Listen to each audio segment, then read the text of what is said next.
Well, I wanted to hop on here real quick and do a review of the online course I recently enrolled in.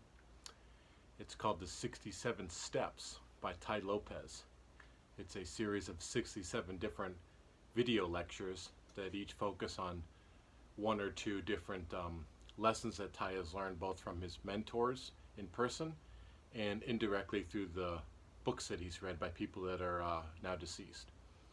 Regardless of the specific lesson that I'm reviewing, because there's 67 of these, they all point to the same, they all funnel to the same goal, and that is you achieving the good life. Tai defines that as health, wealth, love, and happiness. And more than just a gimmick, that's actually an equation. Health plus wealth plus love equals happiness. So this first lesson is called The Billionaire's Brain and Jennifer Lopez's Voice. To get what you want, you have to deserve what you want. And basically this whole lesson is all of what the subtitle says. To get what you want, you have to deserve what you want. And that's actually a quote taken from Charlie Munger at a 2008 commencement speech in California. And the rest of the quote is, "The world is not yet a crazy enough place to reward a whole bunch of undeserving people." And Tai uses this example to point out that most people that he observes and run into are doing the opposite of deserving what they want. They're just saying tomorrow's going to be a better day, not necessarily because I planted those seeds, but because I'm just hopeful that it is. And unfortunately, the world doesn't work like that, as we all know. The world doesn't respond to need, it responds to seed. And you have to plant things before you harvest them. But the question is, what is your deserve it factor and how do you increase it? Well, Tai used the example that you increase it by doing two things. Every day you need to become a little bit wiser, a little bit more skilled at your craft. And you do that by inputting knowledge into your brain. And as Peter Drucker says, you remove ignorance. And Tai uses this deserve it factor to explain that it works in all areas of life. If, for example, in your health, if you want to lose 100 pounds, why don't you deserve to lose 100 pounds? And you probably will. If you want to have $1 million in your bank account, why don't you put in $1 million effort? And you probably will soon enough have $1 million in your bank account.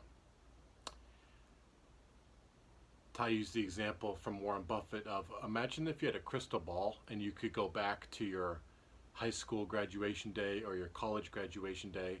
Imagine that you could pick one student in the graduating body and you could receive 10% of that person's lifetime earnings. Who would you choose? What would be the intangibles that you look for? Would you choose the captain of the sports team? Would you choose the best looking guy or girl? Would you choose the valedictorian? Would you choose the nerd? Would you choose the most popular student? Would you choose someone that was born into wealth? Would you choose someone that's easily distractible but does well outside of school? Choose well, because you could receive a lot in theory, and if you choose poorly, you could receive nothing. And really this is a self-reflective exercise, because the real question is, do you embody those characteristics, those intangibles that you would look for in that student? And if you don't, the good news is that they can be learned through brain training and through mentorship and changing your social circle. Tai also uses teaches about another lesson taught by Warren Buffett, and that's the law of inversion. Figure out what you want to achieve and then figure out what won't get you there and then invert it. So for example, if you want to run a marathon, 26.2 miles, figure out what won't help you achieve that goal. Staying on the couch, not training, not reading books, not changing your social circle to be around people that have already done that.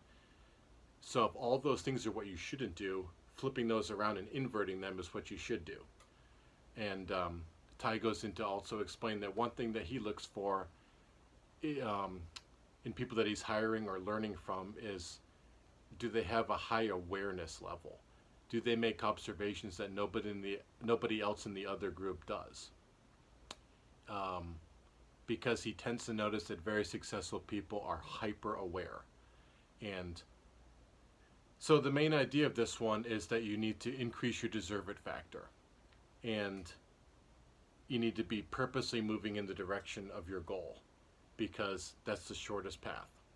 And within each lesson of these, there's a series of questions, 1, 2, or 3 questions in this instance, that you have to answer to unlock the next lesson. And also by answering the questions, it doubles the likelihood that it will drill in the ideas into your head and you'll further memorize them. So this particular lecture had 3 questions to it. The first one is, what is your plan to start deserving what you want from life? The second question is, on a scale of 1 to 10, what do you think is your deserve it factor? And why do you think it is that way? And the third question is, if you could go back to high school, would you have bet on yourself over all the other kids? And if no, what do you have to do today to change that? Thanks for watching. I hope you like this.